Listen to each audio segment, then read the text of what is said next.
My wife's family mocked me at my father's funeral until the shocking will was read aloud. Cassius stood beside his father's casket, but instead of receiving condolences, he endured contemptuous stares from his wife's family.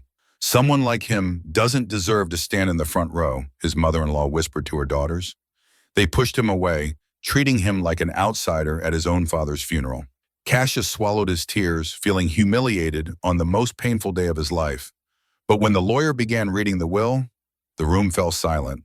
The numbers announced made their faces turn pale, and the final clause in the will forced them all to get down on their knees and apologize. Before we continue with Cassius's unexpected journey, please hit like and subscribe for more compelling drama stories. I want to know, where are you watching from today? Chicago? London? Jamaica? Or Kenya? Comment your city below so I can see. Now let's discover how one shocking revelation will completely transform everything Cassius thought he knew about his life. The morning sun cast long shadows across Mount Olive Baptist Church as mourners filed in for Theodore Blake's funeral.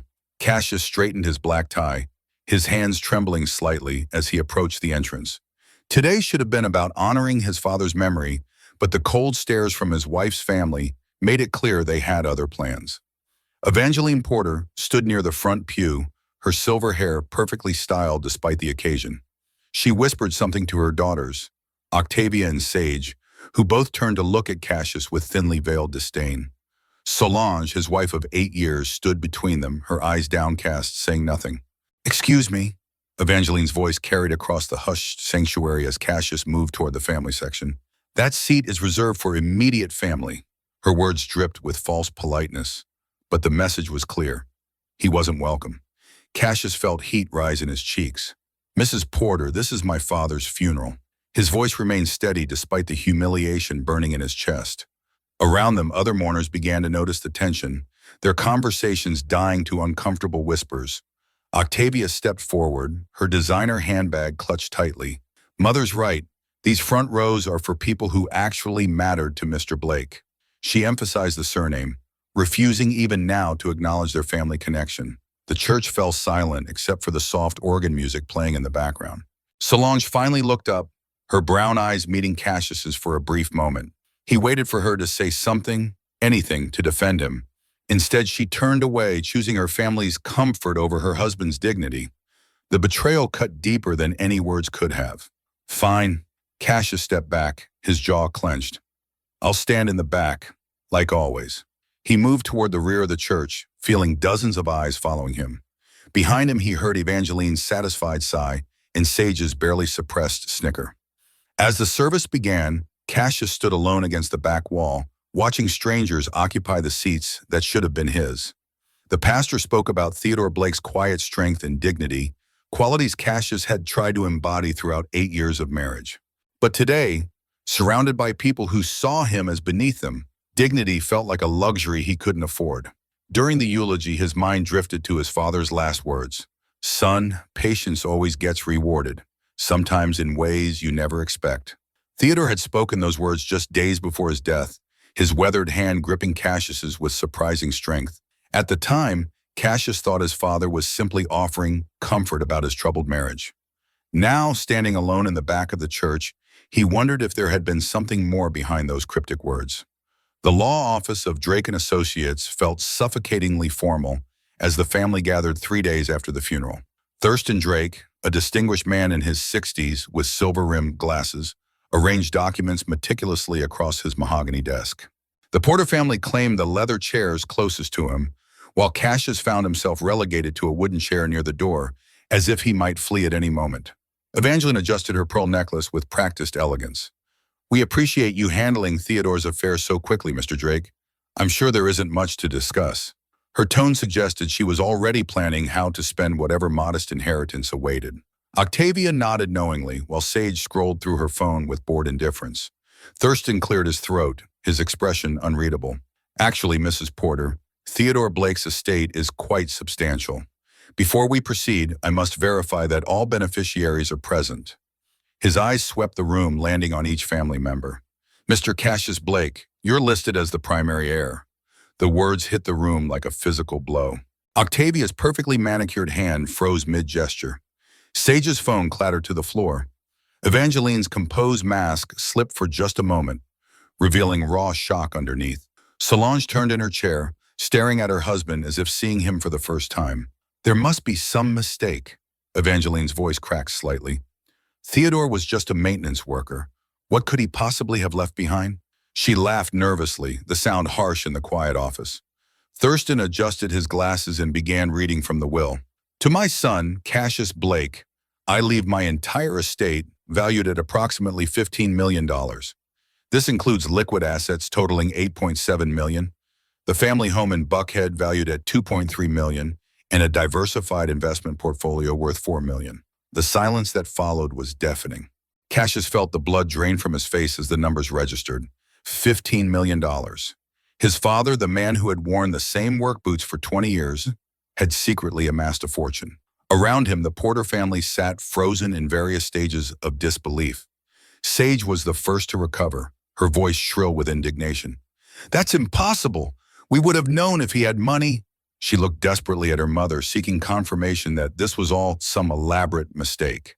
Thurston continued reading, his professional demeanor unwavering.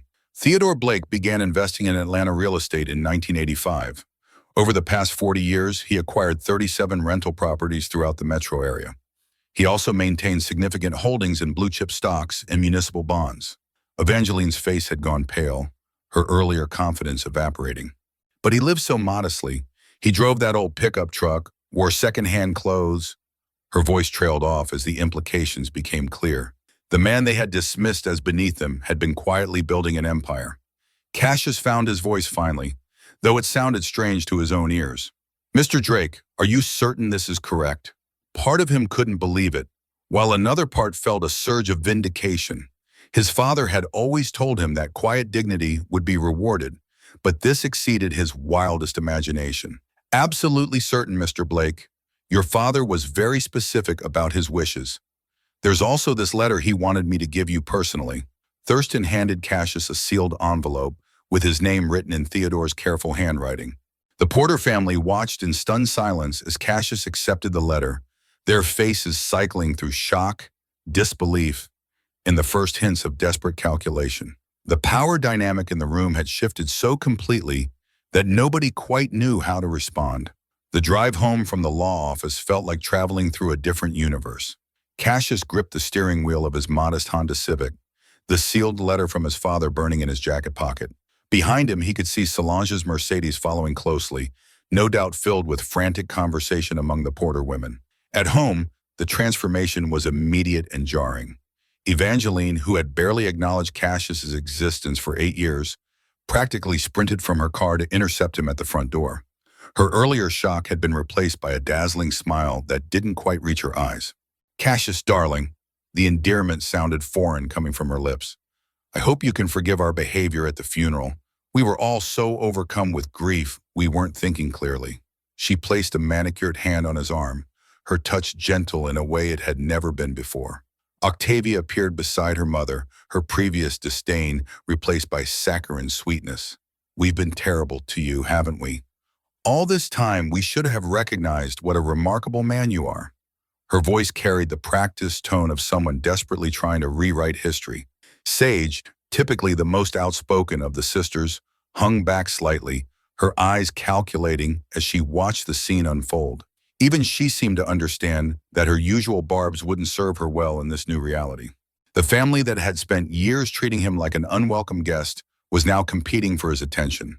Solange stood in the doorway, torn between her family's sudden change of heart and 8 years of allowing their treatment of her husband. Her dark eyes searched Cassius's face, looking for some sign of how he was processing this dramatic reversal. She opened her mouth to speak, then closed it again, seemingly at a loss for words. Mrs. Porter, Cassius said quietly, his voice carrying a new weight that hadn't been there that morning.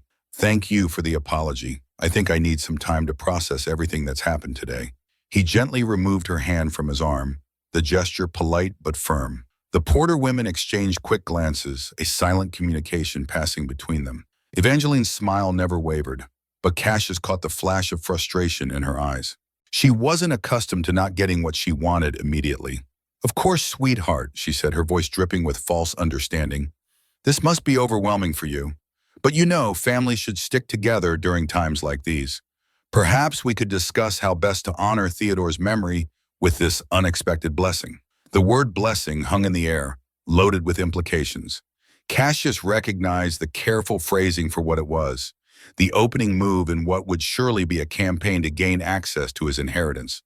The same people who had deemed him unworthy to sit in the front row at his father's funeral were now positioning themselves as his devoted family. I appreciate that, Cassius replied, his tone neutral. But right now, I think I'd like to read my father's letter in private. He held up the envelope, noting how all four women's eyes immediately fixed on it with hungry intensity. Solange finally found her voice.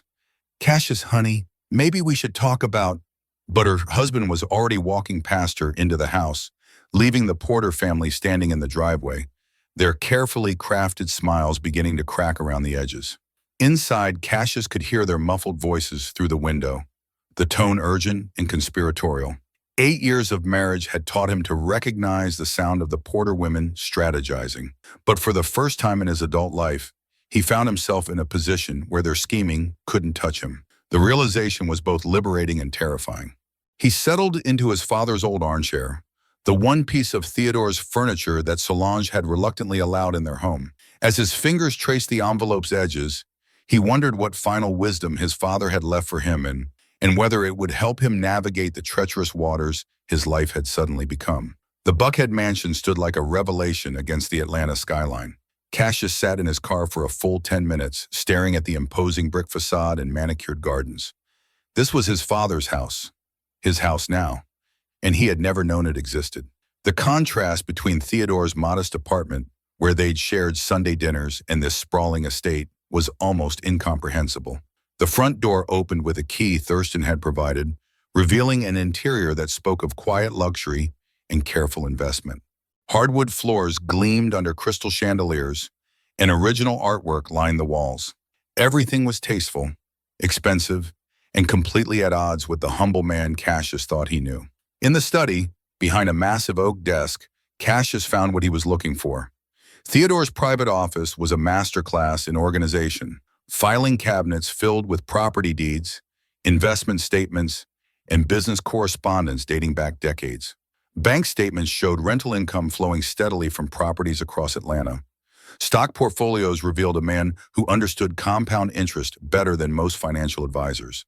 With trembling hands, Cassius opened his father's letter. The familiar handwriting brought a surge of emotion that nearly overwhelmed him. My dear son, the letter began. If you're reading this, then my time has ended and yours has truly begun. I kept this well secret not from shame, but from wisdom. I watched how your wife's family treated you, saw how they measured your worth in dollar signs. I wanted you to know your own value before you knew your net worth. The words hit him like a physical blow. His father had been watching, documenting every slight, every dismissal from the Porter family. Theodore had seen his son's humiliation and chosen patience over intervention, building something that would ultimately prove who had real power. For 8 years, I watched Evangeline Porter and her daughters treat you like you were beneath them. They judged you for driving an old car while I drove an older truck. They mocked your job while I cleaned office buildings. But son, we built this fortune together. Your dignity in the face of their contempt gave me strength to keep working, keep investing, keep believing in a better future. Cassius's vision blurred as he continued reading. Every rental property purchase, every stock acquisition had been motivated by love for a son who deserved better than the treatment he received. Theodore hadn't just been building wealth, he'd been constructing justice. The financial statements in the blue folder will show you everything. But there's something more important in the red folder. Documentation of how your wife's family has treated you. I kept records, son. Photos from family gatherings where they excluded you. Copies of emails where Evangeline called you unsuitable for her daughter. Voice recordings from their phone conversations about your marriage. Cassius's hands shook as he opened the red folder. Inside were photographs from Christmas parties where he'd been cropped out of family pictures, printed emails discussing his obvious unsuitability for Solange, and detailed notes in his father's handwriting, documenting years of subtle and not so subtle abuse. I also want you to know about the prenuptial agreement, Theodore's letter continued. The one Evangeline insisted on when you married Solange. I had my lawyer review it carefully. She thought she was protecting her daughter's interests, but the document she had drawn up actually protects yours. In the event of divorce, inherited assets remain entirely separate property. She was so confident you'd never have anything worth protecting that she created ironclad protection for your inheritance. The irony was devastating. Evangeline's own greed and prejudice had created the legal framework that would protect Cassius's newfound wealth from any claims by her family. She had been so certain of his poverty that she'd built walls to keep him out, walls that would now keep them out. The choice ahead of you is simple but not easy, the letter concluded. You can use this wealth to buy their respect, to finally earn the acceptance you've craved, or you can use it to buy something more valuable, your freedom from people who only love you for what you can give them. I know which choice I hope you'll make, but the decision is yours alone. Remember, son, a man's worth isn't measured by what others think of him, but by what he thinks of himself. Love, Dad. Cassius set the letter down with reverent care. Outside, thunder rumbled across the Atlanta sky, and he realized a storm was coming in more ways than one. His phone buzzed with text messages from Solange, each one more urgent than the last, but he ignored them. For the first time in 8 years, he had the luxury of making people wait for him. The transformation began with something as simple as a new suit. Cassius stood before the mirror in the master bedroom of his Buckhead home, adjusting the Italian silk tie that cost more than his previous monthly salary. The man looking back at him appeared taller, more confident, someone who belonged in boardrooms rather than back rows at family gatherings. His phone had been ringing incessantly since yesterday. Solange's increasingly frantic voicemails painted a picture of a woman caught between two worlds, but he felt no rush to return her calls. For the first time in his marriage, he held the power to set the pace of their conversations. When she finally appeared at his doorstep unannounced that evening, her usual composure had cracked. Dark circles shadowed her eyes, and her designer clothes looked slept in. Cassius, we need to talk. My family, they've been asking questions about your inheritance, about our future. Our future? He poured himself a glass of aged whiskey from Theodore's collection, noting how the crystal felt substantial in his hand. That's an interesting choice of words, considering your family spent our wedding reception joking about how long you'd put up with me. Solange's face flushed with shame. You heard that? Cassius, that was years ago. People say stupid things when they're drinking. She stepped closer, her voice taking on the pleading tone he'd heard her use with her mother countless times. Besides, we're married. What's yours is mine, right? That's how marriage works. The presumption in her voice crystallized something that had been building since he'd read his father's letter. Actually, that's not how our marriage works at all. Cassius retrieved the prenuptial agreement from Theodore's files, watching Solange's expression change as she recognized the document. Your mother insisted on this, remember? Separate property remains separate in case of divorce. But that was before, Solange started, then stopped as the implications hit her. The prenup her family had demanded to protect their assets now protected his. The document they'd used to demonstrate their lack of faith in their marriage had become his shield against their greed. Before what? Before your family discovered I wasn't the worthless man they thought I was? Cassius's voice remained calm, but steel ran underneath his words. Tell me, Solange, when exactly did you plan to defend me to your family? After the first year of insults? The fifth? Or were you waiting for them to inherit my father's money? The accusation hung between them like a chasm. Solange's mouth opened and closed silently, searching for words that might bridge 8 years of complicity. When she finally spoke, her voice was barely above a whisper. They're my family, Cassius. You know how they are. Yes, I do know how they are. The question is, do you? He set his glass down with deliberate precision. Because right now, they're not asking about me out of concern for your happiness. They're asking because they smell money, and they want their share of marriage. As if summoned by his words, the doorbell rang. Through the front window, Cassius could see Evangeline's Mercedes in the driveway, with Octavia and Sage emerging from the passenger seats. The cavalry had arrived. Evangeline swept into the foyer like she owned the place, her eyes immediately cataloging the expensive furnishings and artwork. Cassius, darling, we've been so worried about you. You haven't been returning our calls. Her gaze lingered on the crystal chandelier overhead, practically calculating its value. Mrs. Porter, Cassius replied evenly. What can I do for you? Octavia stepped forward, her smile as calculating as her mother's. We've been thinking about poor Theodore's legacy. All that money just sitting there when it could be put to good use. Sage needs a new car, and Mother's been looking at condos in Florida. Family should take care of family, don't you think? The audacity was breathtaking. These were the same people who had excluded him from family photos, made jokes about his clothes, and questioned his worthiness to marry their daughter.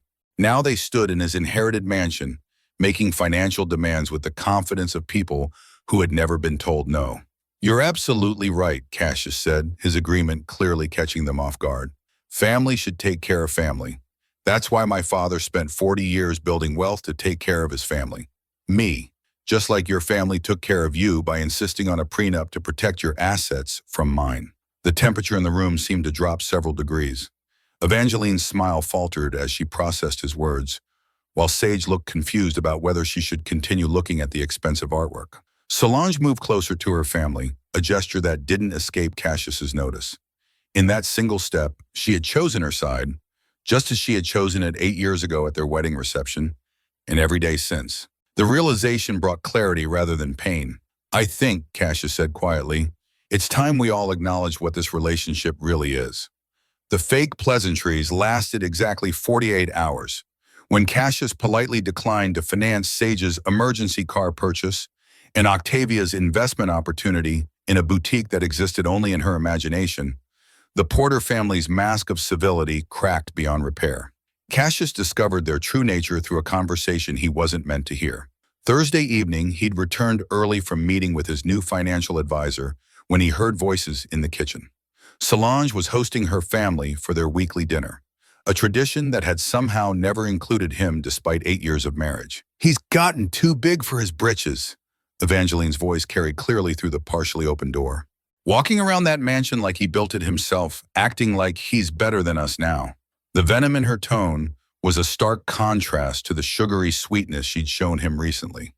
Octavia's laugh was sharp and bitter. Can you believe the nerve? $15 million, and he won't even help family. What kind of man hoards wealth while his wife's sister drives a 10-year-old Honda? Her sense of entitlement was staggering, as if Cassius's inheritance had somehow become community property. The prenup was supposed to protect us from him, Sage added, her voice petulant. How did Mother's lawyers miss this? Now he's got all this money and we can't touch it. The complaint revealed everything about their mindset.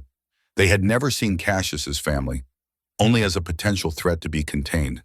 Solange's voice was barely audible when she finally spoke. Maybe I should talk to a divorce lawyer. Find out what my options are. The words hit Cassius like a physical blow, not because he was surprised, but because she was discussing ending their marriage like a business transaction. Now you're thinking clearly, Evangeline's approval was immediate.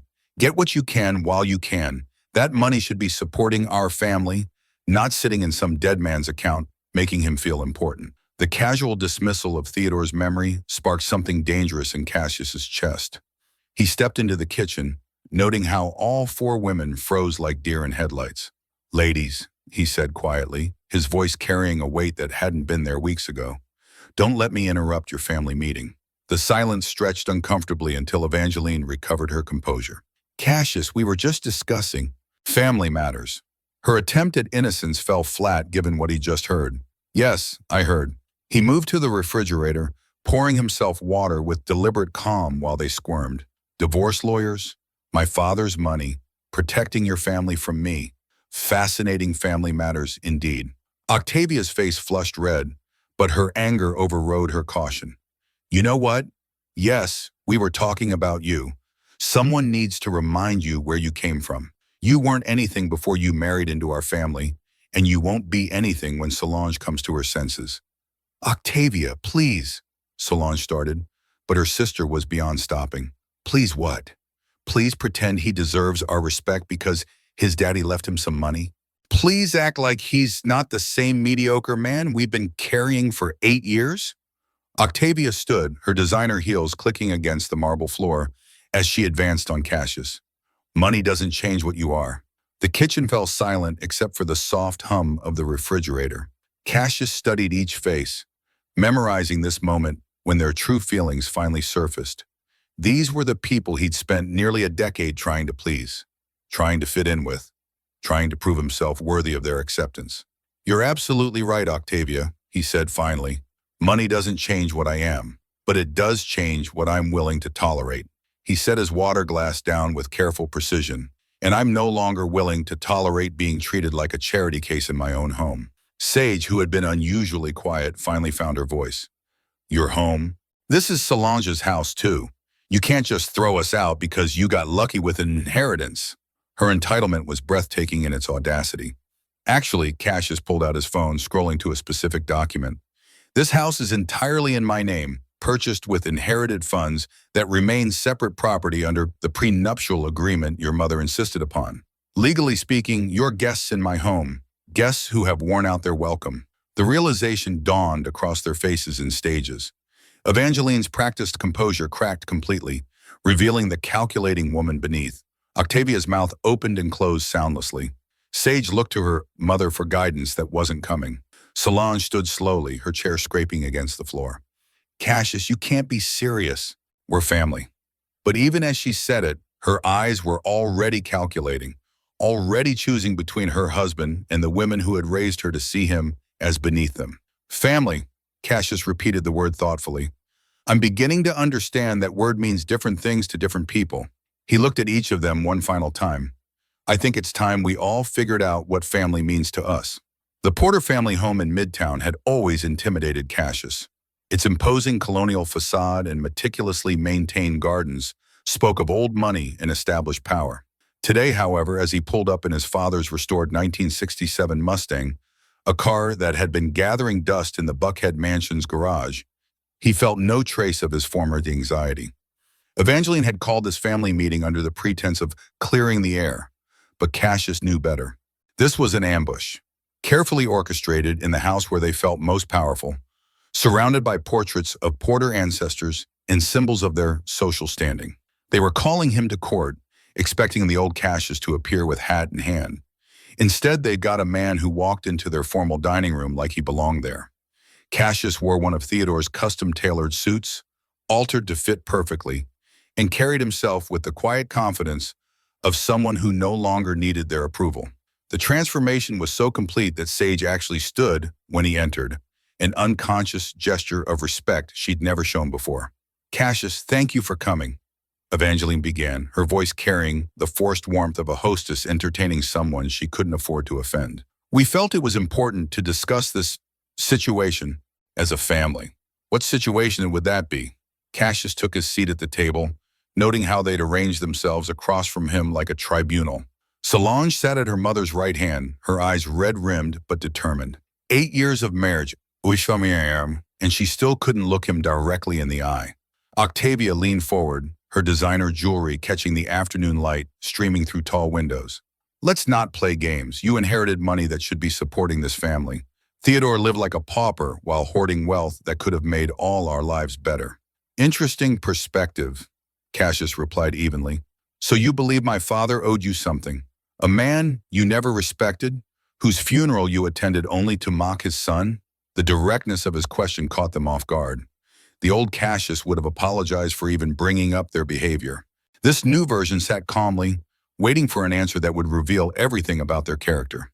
Evangeline recovered first, her voice taking on the patronizing tone she'd perfected over decades of social climbing. "Darling, you're being dramatic. We've always been fond of you. Perhaps we weren't as demonstrative as we should have been, but family relationships are complex." "Complex," Cassius repeated, pulling out his phone. "Would you like to hear how complex? Because my father kept detailed records of our family interactions." He scrolled to an audio file, his finger hovering over the play button. "This is from Christmas 2 years ago. You're discussing whether I should be invited to the family photo." The color drained from Evangeline's face. She hadn't known Theodore was recording, hadn't realized that every cruel comment and dismissive gesture was being documented. The evidence of their treatment was no longer just Cassius's word against theirs.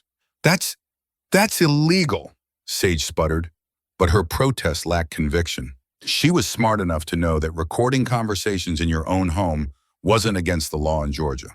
"Actually, it's perfectly legal," Cassius corrected. "Georgia is a one-party consent state, My father had every right to record conversations in his presence. He set the phone down but didn't turn it off. Would you like me to play the one where you discuss my obvious unsuitability for Solange? Or perhaps the conversation where you plan to exclude me from Theodore's funeral arrangements? Solange finally spoke, her voice barely above a whisper. Cassius, please, this isn't helping anyone. But her plea was directed at him, not at her family. Even now, she was asking him to be the one to step back, to be the bigger person. You're right, he agreed, surprising them all.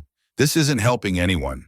So let me be clear about what will help. He stood, his presence suddenly commanding in the ornate dining room. I'm done pretending we're family. I'm done accepting scraps of respect from people who measure worth in dollars and social connections. Octavia's composure finally cracked completely. Who do you think you are? You're nothing without us. Solange gave you everything: status, connections, a place in decent society. Without this family, you'd still be some nobody accountant. Without this family, Cassius said quietly, I'd be a man who knew his own worth 8 years sooner. He turned to Solange, his voice gentling slightly. I loved you enough to endure 8 years of humiliation because I thought someday you'd choose me over them. But you've made your choice every single day we've been married. That's not fair, Solange started, but he continued as if she hadn't spoken. Fair would have been defending your husband at his father's funeral. Fair would have been setting boundaries with your family years ago. Fair would have been choosing the man you married over the people who raised you to believe he wasn't good enough. His words carried no anger, only the weight of accumulated disappointment. Evangeline slammed her hand on the table, her patrician mask finally slipping completely. You ungrateful little man, we took you in when you had nothing. We gave you opportunities, introduced you to people who mattered. And this is how you repay us? Mrs. Porter, Cassius said, his voice carrying a finality that silenced the room. I don't owe you gratitude for 8 years of conditional tolerance. And I certainly don't owe you access to my father's legacy. He moved toward the door, then paused. The only question now is whether Solange chooses to come with me or stay with you. The ultimatum hung in the air like a sword. For 8 years, he had been the one forced to choose between his dignity and his marriage. Now, finally, the choice belonged to someone else. Cassius waited 3 days for Solange's answer. 3 days of silence from the woman who had shared his bed for 8 years, but had never truly shared his life. On the 4th morning, he found her standing in the kitchen of their old house, the modest ranch home they'd purchased together back when $15,000 felt like a fortune. She looked smaller somehow, diminished by the weight of the choice she'd been given. Her usually perfect hair hung limply around her shoulders, and she wore the same clothes she'd had on at her mother's house. Dark circles shadowed her eyes, evidence of sleepless nights spent wrestling with a decision that should have been simple. I can't do it, she said without preamble, her voice breaking on the words. I can't choose between you and my family. They've been part of my life since birth. You're asking me to cut away pieces of myself. Cassius poured himself coffee, noting how even this simple domestic ritual felt different now. Everything in this house belonged to a version of himself he was rapidly outgrowing. I'm not asking you to cut away anything, Solange. I'm asking you to choose the life we built together over the people who spent 8 years trying to tear it down. But they're my family. The words burst out of her with desperate intensity. Yes, they've been difficult, but families are complicated. You can't expect me to just abandon them because they have flaws. Her reasoning sounded rehearsed, as if she'd been practicing it for days. Flaws, Cassius repeated thoughtfully. Is that what we're calling 8 years of systematic humiliation? Flaws? He set his mug down carefully, the sound unnaturally loud in the quiet kitchen. Tell me, when did you plan to acknowledge that their flaws included treating your husband like he was unworthy to breathe the same air? Solange's face crumpled, tears finally spilling over. I thought if I just gave them time, they'd see what I saw in you. I thought they'd come around eventually. The admission revealed everything about their marriage. Her hope that somehow, someday, love would be enough to overcome her family's prejudices. 8 years, Solange. 8 years of waiting for them to see my worth while you said nothing to defend it. Cassius's voice remained gentle, but underneath lay the accumulated weight of every slight, every dismissal, every moment she'd chosen their comfort over his dignity. How much longer were you planning to wait? She wiped her eyes with the back of her hand, a gesture that reminded him of the young woman he'd fallen in love with in college. Back then, she'd seemed different from her family, kinder, more accepting.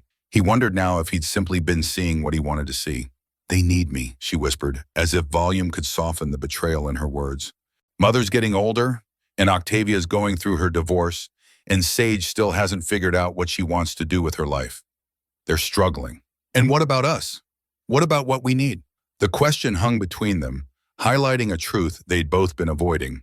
In 8 years of marriage, Solange had never prioritized their relationship over her family's demands.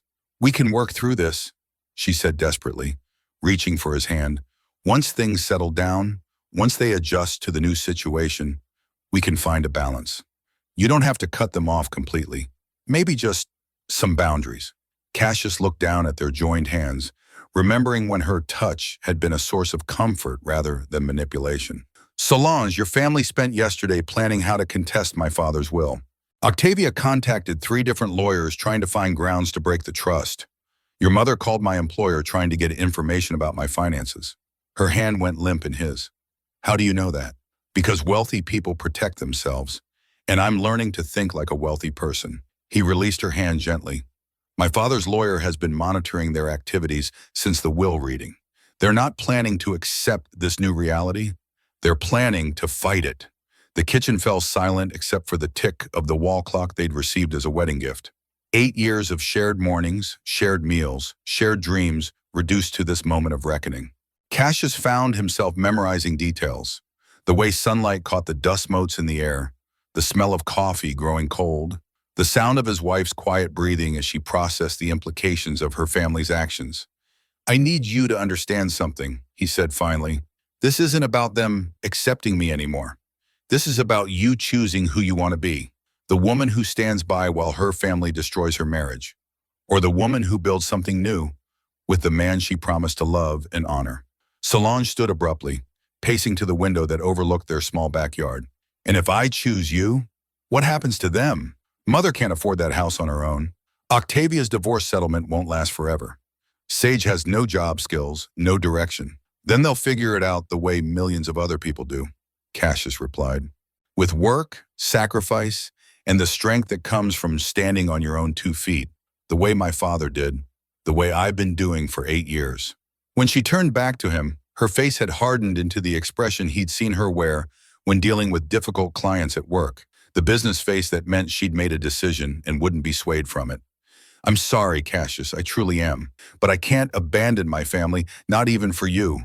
The words came out formal, practiced, as if she were delivering a resignation letter. Maybe we both need some time to think about what we really want." Cassius nodded slowly, unsurprised by her choice, but still feeling the sting of final confirmation. "You're right, we do need time to think." He stood, straightening his tie with the same careful precision his father had taught him. "I'll be staying at the Buckhead house indefinitely. When you've decided whether you want to be married to me or married to your mother's approval, you know where to find me." As he walked toward the door, Solange called after him one last time. "Cassius, please, don't make this permanent over something that can be fixed." He paused at the threshold, his hand on the doorknob. "Solange, this was broken long before my father died.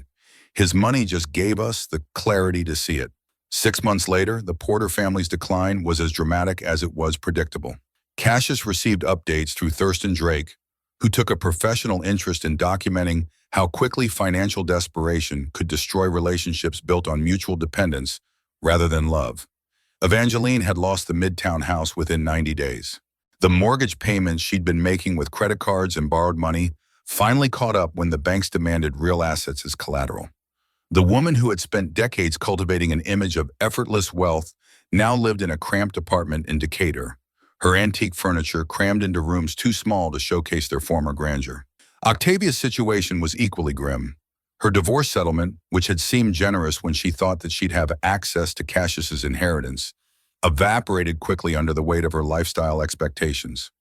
The boutique she'd planned to open never materialized, and she now worked retail at Lenox Square, selling designer clothes to women who reminded her of who she used to be. Sage had perhaps fallen the farthest.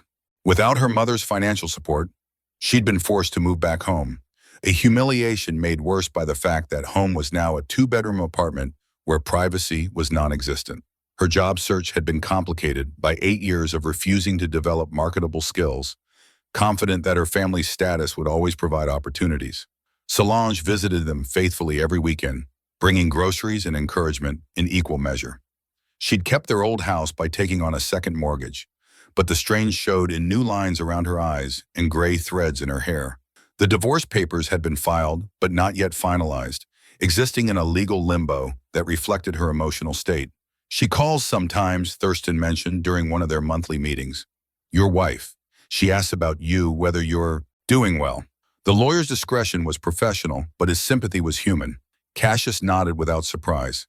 He'd changed his number after the third month of increasingly desperate voicemails, but he'd known she'd find other ways to reach out. Guilt was a powerful motivator, especially when combined with financial pressure.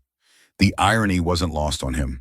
The Porter family had spent 8 years treating him like he was unworthy of their time, their respect, their basic courtesy.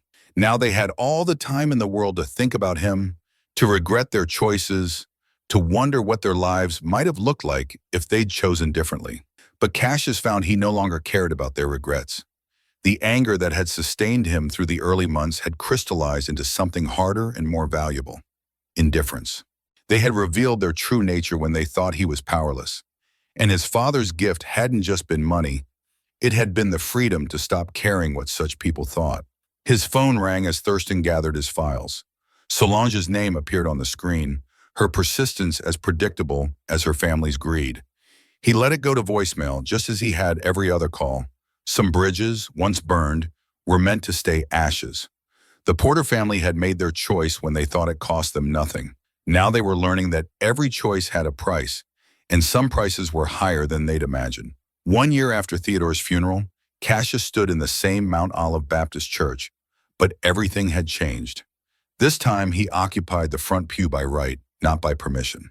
The memorial service he'd organized drew hundreds of people whose lives had been touched by the Theodore Blake Foundation's work in affordable housing and education scholarships. Cleo Mitchell sat beside him, her presence as natural as breathing. They'd met at a legal conference where she'd been presenting on civil rights law, and her immediate respect for his intellect had been refreshing after years of being treated like an accessory to someone else's life. She understood that wealth was a tool, not an identity, and that character mattered more than inheritance. Your father would be proud, she whispered as they listened to testimonials from scholarship recipients. Young people spoke about opportunities that Theodore's quiet investments had made possible, dreams realized through the foundation Cassius had established in his honor. This was legacy, not money hoarded for status, but resources transformed into hope. The Porter family sat near the back, their presence unexpected but not unwelcome. Cassius had learned to feel nothing when he saw them, their struggles neither his triumph nor his concern. Evangeline looked older, smaller, her carefully maintained facade replaced by the weariness of real work and real consequence. Octavia and Sage flanked their mother like bodyguards, protecting someone who no longer needed protection because she no longer had anything worth taking. Solange sat apart from them, her divorce attorney having finally convinced her to sign the papers 3 months earlier. She'd lost weight, her designer clothes hanging loose on a frame that seemed diminished by more than just poor nutrition. When their eyes met across the sanctuary, she offered a small, sad smile that he acknowledged with a polite nod. After the service, people approached him with genuine warmth, drawn not by his wealth but by his work. Board members of the foundation, recipients of grants, community leaders who appreciated his quiet commitment to Theodore's values. These relationships felt different from anything he'd experienced during his marriage, built on mutual respect rather than obligation or expectation. As the crowd thinned, Solange approached hesitantly. Cassius, could we talk for a minute?